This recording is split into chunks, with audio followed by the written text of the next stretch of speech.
Thanks so much. And thank you, everybody that's in the room, for joining today, for coming to the MD Expo, and specifically for coming to this session. I appreciate you and appreciate the fact that you're willing to do this in a little different way. I am disappointed not to be there with you, but appreciate the fact that you're still willing to come and engage around this content with me. So for any of you that may have been in the last session, it was pretty theoretical.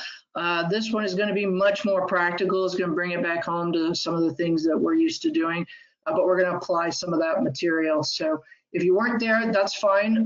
Lots of the slides will be available from the MD Expo folks, and I'm always available to chat. Love to talk about this stuff and see how we can move it forward. So with no further ado, let's get into this. So we're talking about strategic technology planning, and any of you that know me, even remotely, that you don't even have to know me well, know that this is a core to the work that I have done the better part of my career, and it touches almost every aspect of the work that I do and have done. I think it's incredibly important, and so in light of the current pandemic situation, and the chances of there being other sort of crazy, cataclysmic, pandemic, just disruptive sort of situations in our future, I think it's important for us to take advantage of this opportunity to sort of look back, take stock, and see what we can take forward. The one thing I do not think it changes is why we should care about strategic technology planning. And just to reiterate, for me, this has always been a place that I found that as a HTM professional, I could influence the prioritizations happening inside my organization. It was a way to make sure that technology was understood and was enabling our mission and vision, and not disabling our mission and vision. It has also given me a platform to communicate with the executives that I report to, or in my last adventure, the executives I worked side by side with.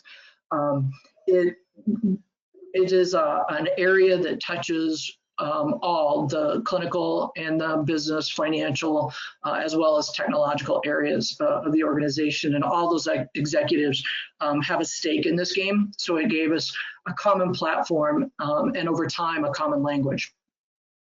And then certainly bringing it home to the department, it allowed alignment of assignments, of staff, of their time, of my time, and our budget to make sure that we were in line with the overall organization's mission and vision, whether that was operationally or from a capital perspective, which is really the context of our conversation today. And then I want to reiterate the fact that this session, there will be some familiar things. I believe in repetition. It's good for me. It helps me keep things lined up. But there's going to be some new stuff that has come to light that I've seen people put in practice, adjustments I've made in my own practice that has been a result of the conditions, the environment that the COVID-19 pandemic has created for us, so to speak. So to that end, we'll start with a quick overview, reminder of what technology planning is from the world of Carol Davis Smith, from my perspective. And we'll talk about some leading practices and resources, some familiar, some relatively new. And then we're going to talk about how to use those leading practices and techniques and tips to actually build, if you don't already have a strategic tech plan, or enhance the one that you already are working with. So the idea is that we start wherever you're at. I will meet you wherever you're at. And so when we get to the Q&A, just let me know kind of the context of your question so that I can make sure I give you a meaningful answer or point you in a really useful direction. Okay, so tech planning. The big picture context is In my opinion, it's really important to recognize that it's not just about the technology. That's the fun part for us, certainly the shiny objects, if you will. But tech planning is really one of a number of strategic activities that your overall healthcare delivery organization is in the midst of on a regular basis. So probably the most familiar would be the strategic sourcing, because that once we decide what we're going to buy, that's kind of how we get it done, right? We source the appropriate vendors, we source the appropriate makes and models of technology, and we put that whole acquisition plan in place, and you guys know kind of how that plays out that way. Maybe a little less familiar is facilities master planning. Our colleagues in the facilities management part of the organization are the ones who literally build our health system. And so as we talked in the last session, not just our hospitals, but our outpatient facilities, our long-term care facilities, our administrative facilities, everything that's, you know, from the individual to campuses to the whole enterprise. The master plan really provides your organization with that vision of the built environment that will support the mission and vision. Obviously, our technology needs to integrate physically and from a digital perspective into those facilities. So it's important to recognize the connection there as well. And then perhaps sometimes the least familiar to us is the financial planning that's constantly going on in our organizations. And again, I would refer you back to the last session for more detail in that space, but think about things like how we get paid, the reimbursement environment that our organization, your particular organization works within, and understanding your financial philosophies or strategies in your organization around capital, around leasing, rental, even pay-per-use is still out there, and has a time and place. All of those have a time and place to use. And so tech planning, as you can see, then really touches all of these areas, and they touch and influence, or should influence, how we pull together a strategic technology plan. Additionally, and again, those of you that know me even a little bit, but certainly well know that this Venn diagram is core to how I approach healthcare technology management. It's really that intersect between the clinical, the technical, and the business or financial worlds. And so we want to continue to keep that at the forefront, recognizing all of those other strategic activities also have components of the clinical, the technical, and the business aspects of our organization. So it's really sort of a systems of systems thinking that we need to adopt as we do our technology planning. Now, the actual processes and steps and whatnot we'll get into later, but I want to shift to, because I think many of you are pretty familiar with what we mean pragmatically with you know, the spreadsheets and whatnot for technology planning and such. But I want to get into these leading practices pretty quick so that they can inform some of the more tactical activities that I'm going to recommend that you implement if you're not already. So we're going to look at the normal things you may already be familiar with. You may have heard me talk about, you may have heard others talk about. We're going to talk about some new normals, things that perhaps we could have, should have been thinking about, but the pandemic has conveniently required us to think about.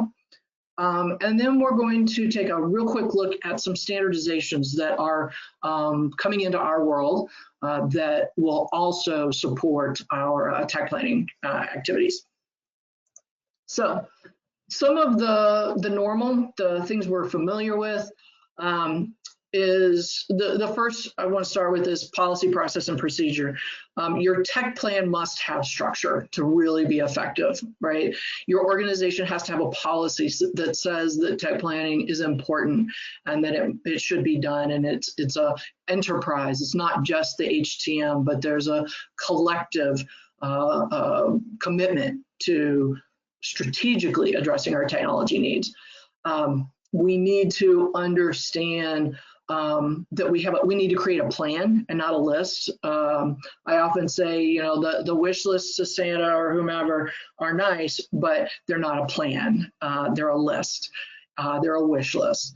And we need to wrap some process and procedure around those to document that structure. How are we going to create a plan versus lists? Or how are we going to convert the lists to something that looks more like a plan? What's that procedure? What are the individual steps? As opposed to, historically, we've always done this.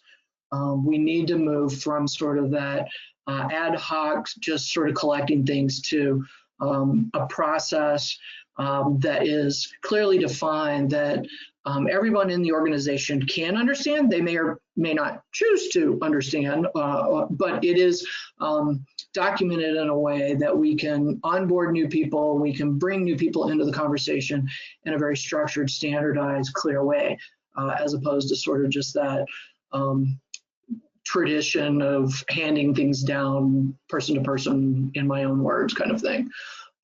So that process of standardization and structure is a leading practice and results in the most successful plans. The other more familiar things that we've been working on quite a bit over the last several years is recognizing long-term versus short-term planning. We have the annual capital planning that all of us in HTM are very familiar with. Once a year, we get to propose what will or will not be funded in terms of all of our shiny objects, if you will, new monitors, new CT, new laboratory analyzers, whatever it might be. It's important, though, to recognize that we also have running in parallel with that is a capital process around construction and renovation, which, as we all know, also includes our technology. And so if you haven't already, the more successful tech plans recognize that in the annual capital planning process, long-term means the next 3 to 5 years. And short-term is, oh my gosh, I have a crisis, something's on fire, people are screaming, whatever it might be, right? It's right now, that's short-term. Whereas in the construction world, in that facilities management master planning world, long-term is 10 to 15 or even 20 years out, because it takes so long to get the various approvals in municipalities and regulatory organizations. If you're in California or anybody else that follows sort of those OSHPD earthquake-like requirements, it takes years, not weeks, months, or days. And short-term tends to be something within this calendar year that I need to deal with, maybe the next 2 years. So aligning or recognizing these two capital processes, and as an HTM person, being able to see where your 3 to 5 year strategic plan plays in the annual process and the construction process, so that you don't end up with double dipping or leaving something completely out because you thought the other one had it, is a characteristic of the more successful plans that are out there. Another familiar one, and I talk a lot about this, is understanding the decision, who are the decision makers and where is the funding coming from and when am I going to get the funding.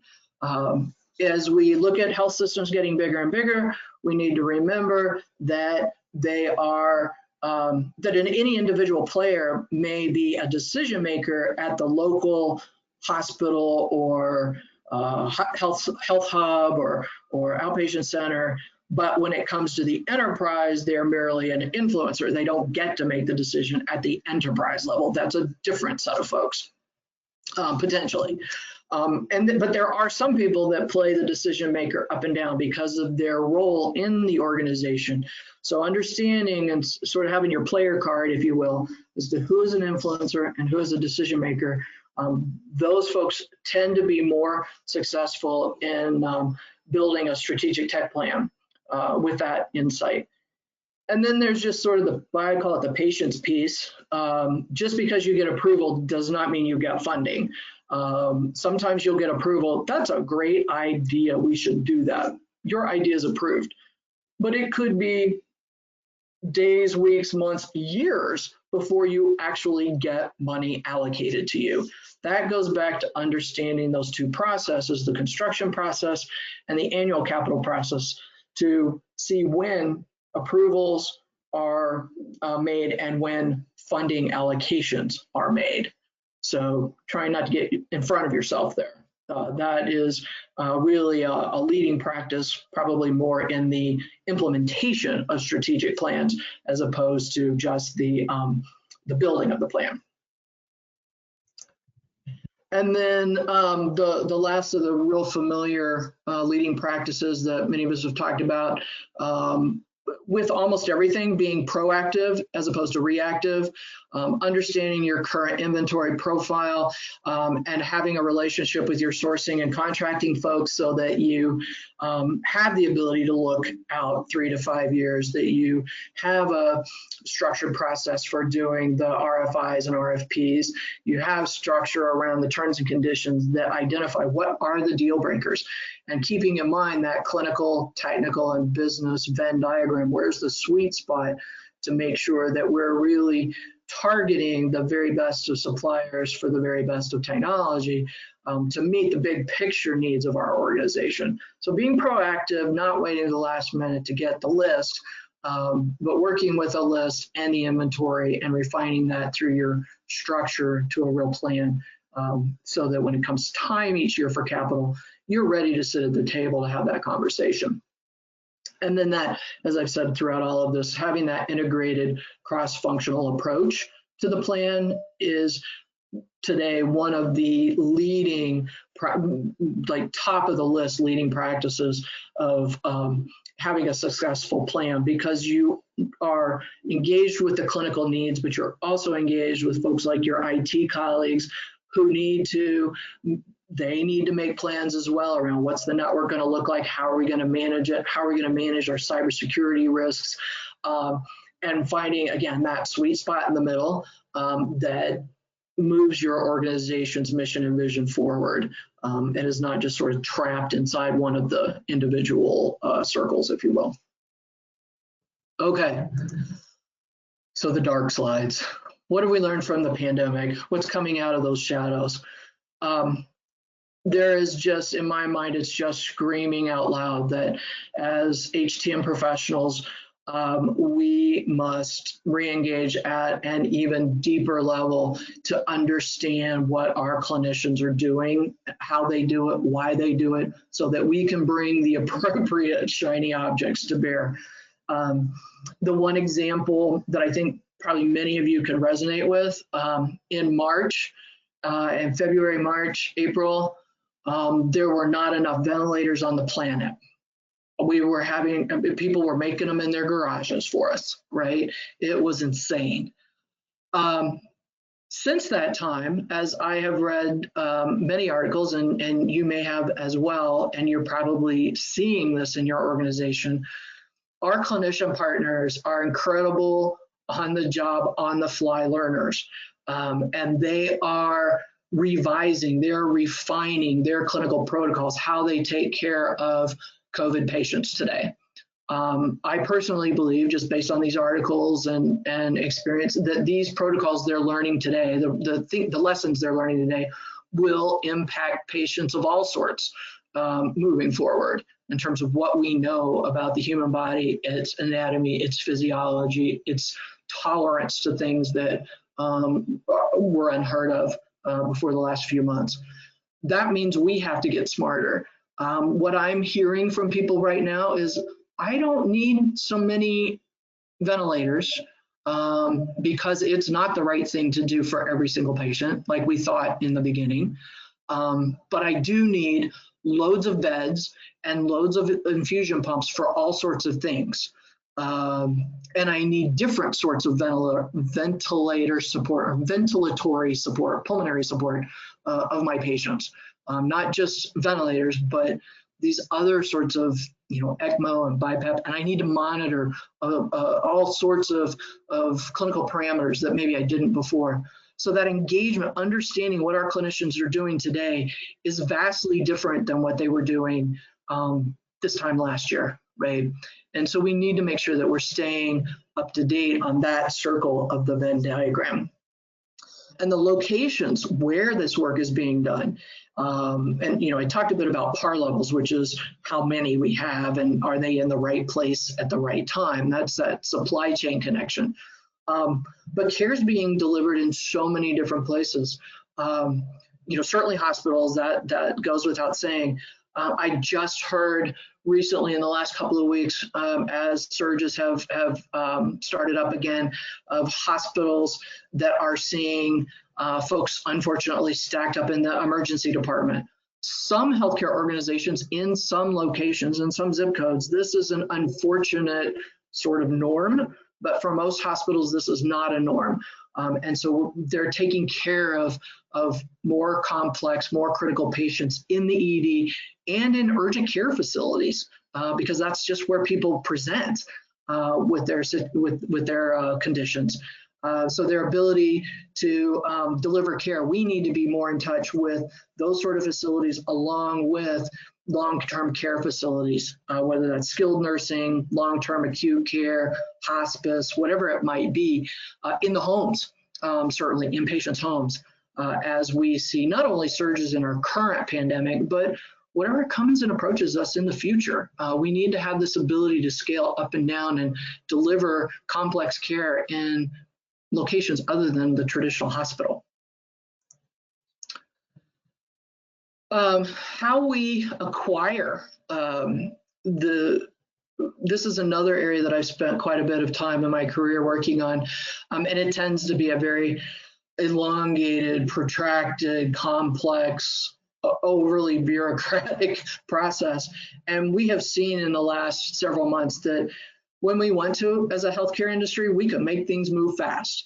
And so I think as part of our technology plans and part of that idea of bringing our supply chain management partners together with us, we can tackle the logistics, the acquisition and the logistics of not only the capital pieces, but also the consumable parts and service. We can bring that together in a much faster, proactive sort of way if we apply the lessons we've been learning in the last few months. And we need to recognize that we have lots of different ways. We need to look more at reallocating, because the dollars just aren't there today that were there a year ago, or may not have even been there for some of you a year ago. We need to understand how to effectively use renting and leasing for purposes of surge or times of year or whatever it might be. And then there's a lot more, there's a lot still unknown, but there's a lot more known and being explored in the areas of borrowing equipment, sharing. I heard the term just yesterday or the day before, the shared economy, where health systems are looking at ways to share resources or trade resources, and how do we create stockpiles, both those that may be created and managed by government entities at the federal, state, local levels, as well as stockpiles that may be created within your own health care organization. But that's a partnership that's done across that Venn diagram of the clinical, the technical, and the business financial folks in the organization to design that. And that all needs to be part of your technology plan going forward, not just what is in the care delivery area, but what may be sitting on the bench waiting to come in to the game, so to speak, to support care delivery under circumstances of emergency preparedness. When you guys are sitting in Florida and there's a hurricane bearing down on Florida, that, those things happen every year, right? Multiple times. This year, way more than multiple. There's earthquakes in California and Oklahoma and St. Louis and all over, right? There's lots of reasons that we probably want to use the lessons learned now to look at as practices for any sort of emergent situation. And then from a standardization perspective, some of you may have seen this recent announcement. I had the pleasure and opportunity, honor to work with a collaborative of CMMS vendors to propose out a standardized set of codes for the failure field, the failure code field. The more, and I use this as an example to say, the more we standardize the way we as HTM capture and manage our data, as we become better data stewards, that will result in or enable a better technology plan. because we can begin doing more apples to apples rather than fruit baskets and cornucopias of comparison that really leave us with lots of skeptical executives and confused frontline staff, whether that's our own or clinicians or whatnot. And just for the sake of, I'll share this here. It's in the deck. I'm not going to go into all these codes or why they was or whatnot. There's a whole nother session, multiple sessions on this that I would direct you to. But spending time in that area to standardize codes and the way you manage your CMMS will enable. So let's talk about enabling. How do we take all these leading practices and these resources and make a better plan?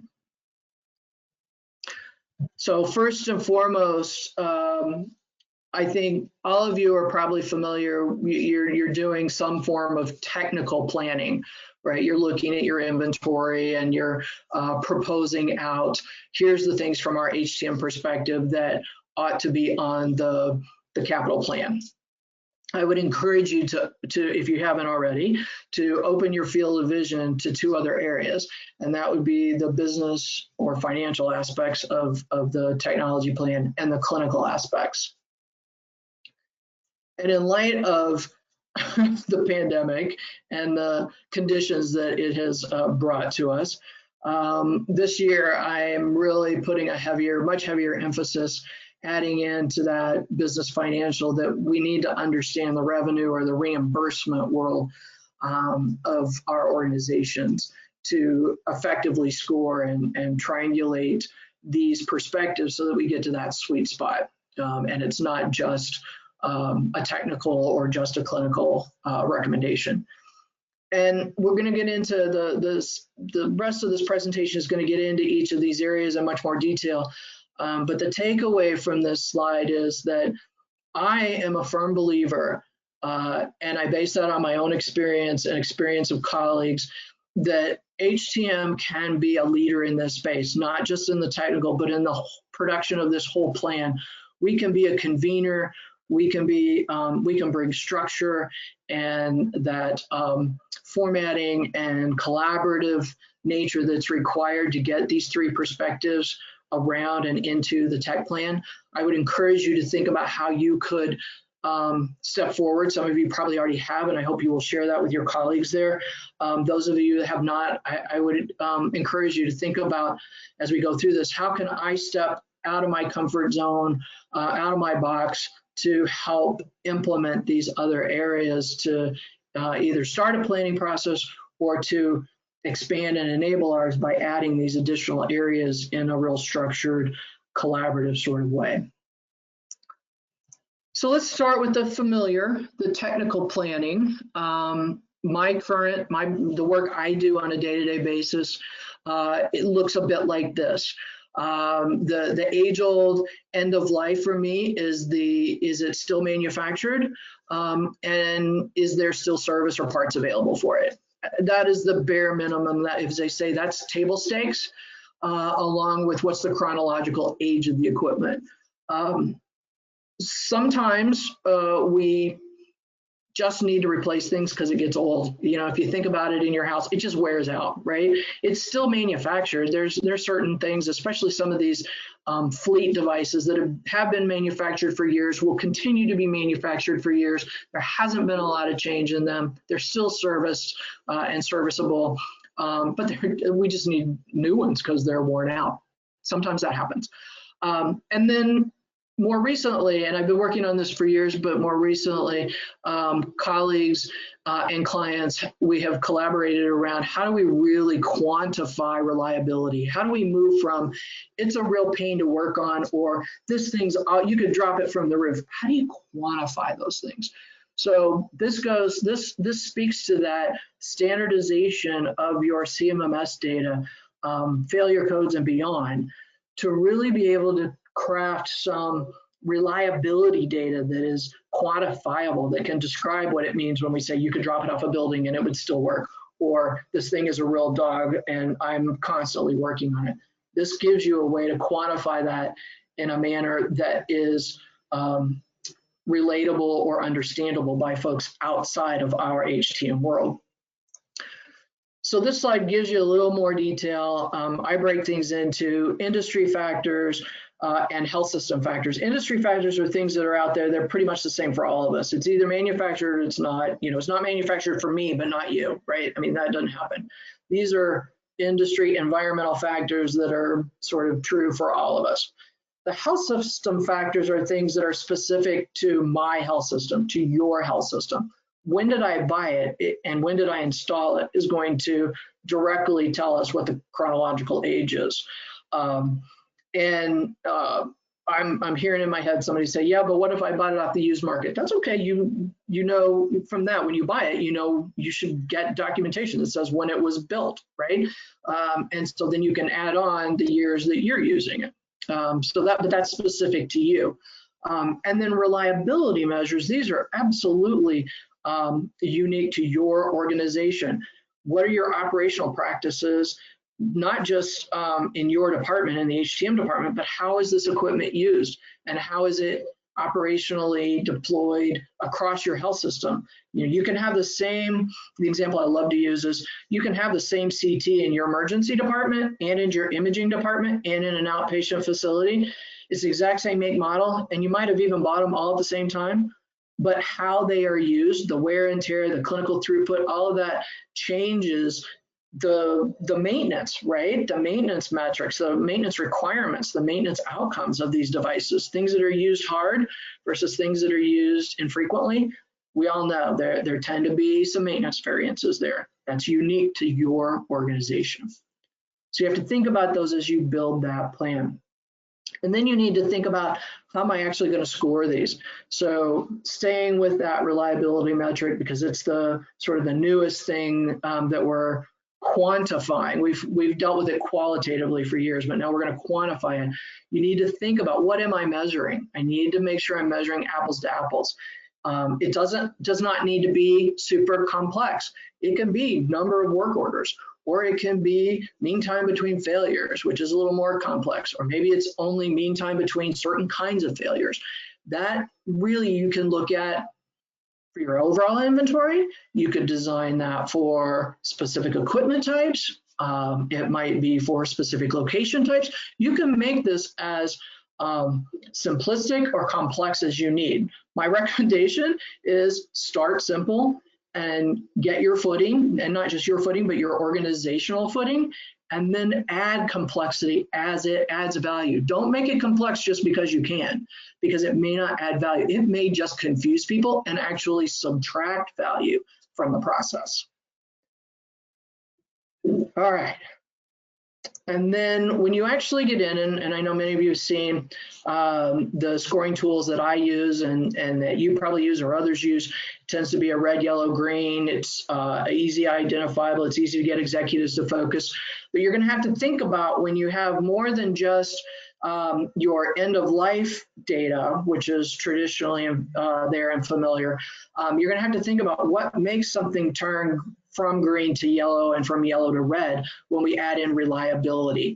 So in some cases, if you use sort of the metrics that I describe here with scoring ones and zeros, which I like to use because it keeps it very simple, easily understood, it is or it isn't sort of thing, and you're setting thresholds.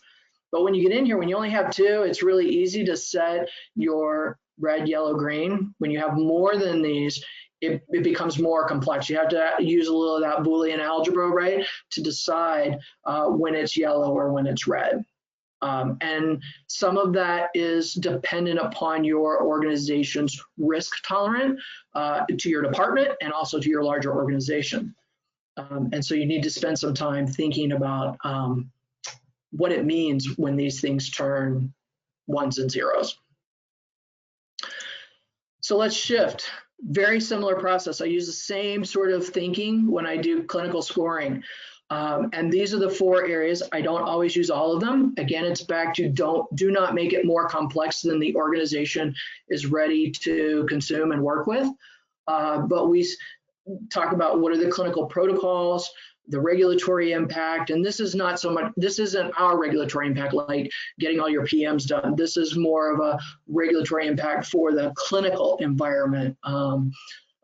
So as clinicians, they have to have certain studies done for reimbursement, or maybe another example are the mammo quality indicators that they have to report. Utilization workflow, just what it says. Technology backups and redundancy, same thing, pretty straightforward. Again, which of these are industry factors and which are health system factors? Now, this gets a little murkier because I'm going to say the the clinical protocols are an industry factor, because there are professional organizations that tend to set the overall clinical protocols and clinical practice guidelines. But they are guidelines and they are protocols, which means they may vary inside your health system. But there are some, if you will, mile markers, or there are some nationally and often globally published clinical protocols that should be an anchor to what you are doing inside your organization. So it's worth researching those. And then the regulatory impacts, while CMS, or CMS 1M, gives us a federal view, a national view of the regulatory requirements, each of your states has their own as well, as you guys know all too well in our world, in the technical world, but they may also have state expectations in the clinical world as well. And then utilization, workflows, backups, redundancy, that of course is all unique to your organization. And figuring out, again, how you're going to measure those, much like the reliability factors, I would say you can use those same sort of scoring methods here. Utilization and workflow, the types of measures I have used are thresholds, same like reliability. What is the change over time? Our annual benchmark is some number of patients through the CT scan, through CT every year. We have a number, and so we look at this year, is that higher or lower, and by how much? You set some thresholds. If it's more than a 10% change in either direction, I want to know that, right? That sets that 1 or 0 flag, perhaps. Technology backups and redundancy, you could do a number of different ways. I think the simplest way is to say yes or no, I have it or I don't have it. I have backup within a reasonable geographic reach. I have redundancy within or I don't.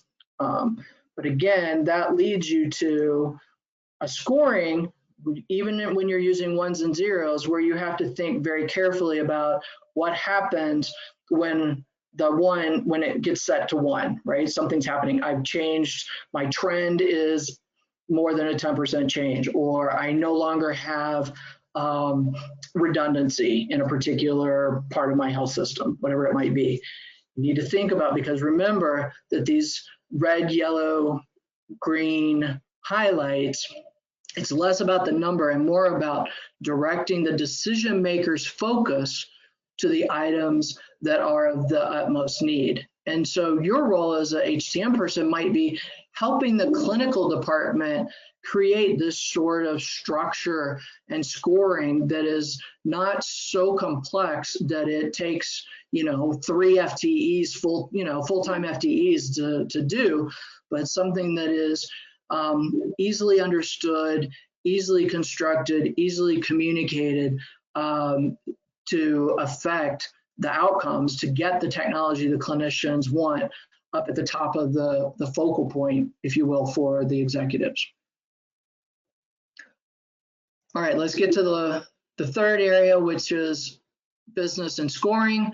Same thing, same sort of consistent thinking of what's the relationship, what are the factors.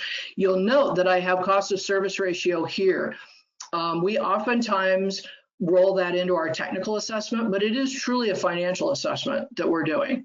And so that gets rolled in, again, to what are the industry factors and what are the health system factors. Depreciation, that's driven by GAAP principles by the accounting profession. And so that is an industry. Now, how many years may be unique to your organization, but how it's done is an industry standard.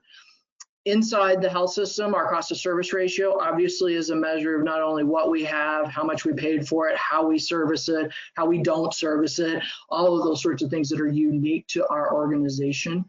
And then revenue, which is this big red flag, and it's the reason I highlight it here, because many of your organizations today do not have the revenue that they had a year ago. They have a lot less. The numbers today that are being reported is just negative. Even the organizations that had even a small positive bottom line today are running negative. And so we have to be aware of that as we put technology plans together.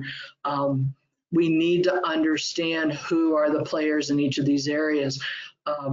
Finance is a player in depreciation. Obviously, finance is a player in all of these, but depreciation is their swim lane. Cost of service ratio is a place that we partner with them. And in this revenue, I think we need to understand and have an appreciation for where does revenue come from. And as I said in the last session, we talked a lot about CMS and other payers. But sitting on my desk today, and I was planning to bring with me, are 4 articles that I think also inform us or can inform us as HTM professionals. One was an article that came from Becker's Hospital Review that talked about the 10 physician specialties that generate the most revenue for hospitals. And I thought radiology would be at the top, and it's not. The number 1 is cardiovascular surgery. And it talks about physicians on the individual and collective level. It's important for us to have access to this sort of information, because when we have to make decisions or help our health systems make decisions about where to spend money and not spend money, how are we going to prioritize these recommendations? We may need to know, maybe our health system really isn't in the cardiology business. Maybe they're down to number 3 with neurosurgery is our big business, right? Or maybe it's oncology. Maybe we're really a cancer business. And so having a sense of where the physicians contribute to the types of patients that come into us, that influences certainly where what monies payers are sending into our reimbursing our organizations with. So that's helpful, informative information. Another one has to do with the federal government changing the rules around telehealth, right? There are some temporary rules in place. The big question is, will they all become permanent? Will any of them become permanent? Because they're still temporary right now. And they're focused on care environments that we as the HTM department are not always very focused on, like the home, like some of these skilled nursing and long-term care facilities. We need to get more familiar with those environments, and we need to stay on top of whether telehealth is going to be one of those technologies that the government at the federal or state level is going to continue to reimburse, as they have been the last several months. The other trend that's coming up, and this goes to that construction side of capital, there are architectural and engineering firms out there studying this phenomena that we've experienced the last many months, where we've had to convert convention centers and hotels and all sorts of non-healthcare environments into healthcare environments. And so they are making their own adjustments in terms of what does the built environment look like going forward for healthcare? How do we build a more agile conversion plan, if you will, right, into our cities and states and such. So it's worth monitoring what are they doing so that we know, again, how do we adjust our tech plan to account for that agility that may mean that our business needs to shift and include these non-traditional spaces on a very quick turn of the dime without people having to scramble. We sort of know what we're going to do. We have things in place proactively.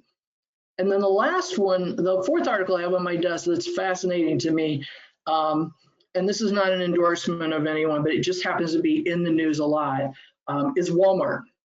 And Walmart has moved beyond the retail health partnerships that I personally have been a part of in previous jobs, where there's a clinic, a health system puts a clinic into a Walmart or a Target or a CVS or whatnot, to Walmart owning those facilities, creating their own health hubs with full laboratories, full imaging capabilities, primary care, some specialty care. They are a health system. They're becoming a health system. They have partnerships with payers, with health insurance companies. They are hiring. I actually went out and looked. They are hiring nurses and doctors and technologists, clinician type people to work in, and they are Walmart health employees. This is a very different environment, and we as HTM providers need to be thinking about how does that play into, we need to understand how does that play into our health systems business. Are we partners? Are we competitors? What are we doing here, and how does that influence our health systems strategic mission, vision, planning sort of efforts? So a lot there. But I like to believe it's a lot of opportunity, but it's also more Boolean math for you, sorry. Again, as you score these things, thinking about what turns a recommendation from green, we got this, it's good, you don't need to pay attention to this, to yellow, this needs some attention, but these red things need your focused attention right now because they have immediate implications over the next 1 to 2 years or even right now today. So once you get those three pulled together, then now it's like, how do you merge those? How do you merge those 3 lanes, highways into one, right? You really need to, again, have some thought put to and work with your leaders in the clinical and the financial business sectors of your health system to talk about how do we take those 3 scores and merge them into a comprehensive recommendation, a collaborative recommendation to our senior executives so that they can make good, well-informed decisions for the organization, so that they can get closer to that sweet spot of recommendations and decision-making that their jobs require. So that's a lot, a little bit of math, a little bit of clinical, a little bit of business, a little bit of technology all rolled together. And I want to reiterate that I think this is a place that we, because we bridge between these various areas, we find ourselves in all of these areas on a daily basis. We can be that convener. We can demonstrate leadership, not to control, but to guide and counsel and collaboratively move this forward to make our health systems more effective and secure, quite frankly, in the future. So with that, I am going to stop and ask for questions or comments.